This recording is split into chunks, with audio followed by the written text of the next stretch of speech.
Live update லைவில் சௌந்தர்யா ஒரு அதிர்ச்சி சம்பவத்தை வந்து பண்ணுறாங்க. இந்த மாதிரி முத்துக்குமரனுக்கு வந்து யாருமே கேப்டன்சியில் வந்து போய் நிற்கலை, அவனுக்கு வந்து யாருமே போகல, கடைசி வரை வந்து தனியாகவே நின்னா. இந்த மாதிரி ஜாக்லினுக்கு வந்து 4 பேர் இருந்தாங்க, அதே மாதிரி விஷாலுக்கு 4 பேர் இருந்தாங்க. ஆனால் பாவம் முத்துக்குமரனுக்கு வந்து யாருமே நிற்கலை, அதனால தான் வந்து தனியாகவே நின்ட்டான், தனியாகவே இப்போ உட்காந்துட்டான். அவனால் கேம் விளையாட முடியல.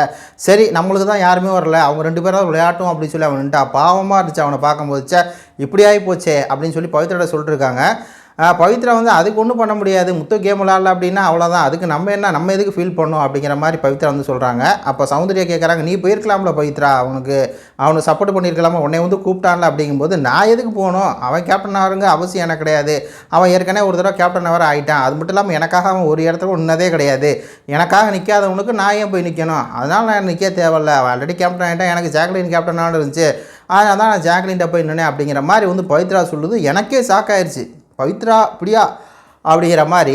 ஆக்சுவலாக சௌந்தர்யா வந்து ஃபஸ்ட்டே வந்து யார் கூப்பிட்டாலும் நான் வந்து வர்றேன், என்னை வந்து யாராவது கூப்பிடுங்க அப்படிங்கும்போது முத்துக்குமரன் கூப்பிடவே இல்லை, ஜாக்லின் கூப்பிடவே இல்லை, விஷாலும் கூப்பிடல. சௌந்தர்யா என்னை கூப்பிடுங்கன்னாங்க, எவனுமே கூப்பிடல. அதாவது இந்த வீட்டில் வந்து சௌந்தர்யா ஒதுக்கப்படுறாங்க, அது முத்துக்குமரனாலும் சௌந்தர்யா ஒதுக்கப்படுறாங்க அப்படிங்கிறது தெரியுது, ஜாக்லினாலும் சௌந்தர்யா வந்து ஒதுக்கப்படுறாங்க, விஷாலாலும் ஒதுக்கப்படுறாங்க. அந்த 3 பேரும் சொல்லிருக்காங்க பொது சபையில் ஆட்களை வந்து கூப்பிடும்போது, என்னை வந்து யார் கூப்பிட்டாலும் நான் வந்துடுவேன் அப்படிங்கிற மாதிரி அவங்களுடைய ஒப்பீனியன் சொல்கிறாங்க. யாருமே கூப்பிடல. கடைசியில் முத்துக்குமரன் என்ன பண்ணுறேன், கூப்பிடாமல் இருந்துட்டு கடைசியில் ரணவ் கூப்பிட்டான். ரணவ் ஓடானா ரணவ் வந்துட்டு ரணவ் முதுகில் குத்திட்டான்.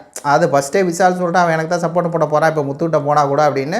அந்த மாதிரி ஆகிப்போச்சு. கடைசியில் மஞ்சரி மட்டும் தான் கூட இருக்கான். முத்துக்குமரனுக்கு உண்மையாக இருக்குது அந்த வீட்டில் வந்து மஞ்சரி மட்டும்தான் உண்மையாக இருக்கிறதுங்க, கூட வேறு வழி இல்லை அப்படிங்கிற மாதிரி வச்சுக்கோங்களேன். 2 பேர் தான் இருந்தாங்க. பார்க்குறதுக்கே நம்மளுக்கு வந்து பரிதாபமாக இருக்குது முத்துக்குமரனை. ஏன்னா முத்துக்குமரன் முதல்ல வந்து ஜாக்லின் நம்பி ஏமாற்றிட்டாள் அப்படிங்கிறத நான் போன வீடியோவில் பேசியிருந்தேன். இந்த வீடியோவில் இந்த வீட்டில் இருக்க எல்லாருமே முத்துக்குமரனுக்காவது ஒரு ஆள் இருக்குது. யார் இருக்குது, மஞ்சூரி. ஆனால் சௌந்தர்யாவுக்கு யாருமே இல்லை, அவங்க தனியாக அவங்களோட கேம் விளாட்றாங்க அப்படிங்கிறது. அது மட்டும் இல்லாமல் மற்றவங்களுக்கு ஒரு அநீதி நடக்குது அப்படின்னா சவுண்டு வந்து கேட்கும்ப்பா அப்படிங்கிற ஒரு தன்மை வெளிப்பட்டுருக்குது. உங்கள் கருத்துக்களை சொல்லுங்கள். நன்றி, வணக்கம்.